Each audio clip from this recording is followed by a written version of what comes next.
আমার বাচ্চা কি করছে, আমার পুরো রুমের ভিতর চাল নিয়ে এসে ছিটে বেড়াচ্ছে। রান্নাঘর থেকে চাল নিয়ে আসছে, আমি রান্নাঘরে তরকারি কাটতেছি রান্না করার জন্য। আর এইদিকে কখন যে এই যে পটটা নিয়ে আসছে, পটটা নিয়ে আসে পুরো রুম ছিটাইছে, বেডের উপরও ছিটাইছিল। বেডটা পরিষ্কার করলাম, এখন এই যে রুমটা পরিষ্কার করব। কি করব আমি এ বাচ্চাকে নিয়ে? আল্লাহ। এই দুষ্টু, দুষ্টু, অকাজ করছো?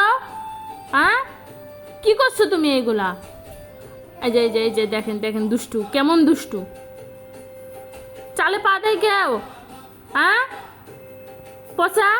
এই যে এরকম করে করে ছিটাচ্ছে পুরো ঘর, চাল চাল দিয়ে পুরো ঘরটা কি করতেছে। এই যে বসতেছে, কসলাচ্ছে পা,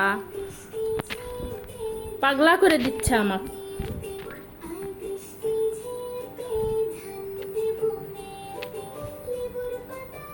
পা দেয় না, সরো সরো সরো সরো সরো সরো সরো। কোথায় কোথায় ঢুকে দিছেন দেখো তুমি?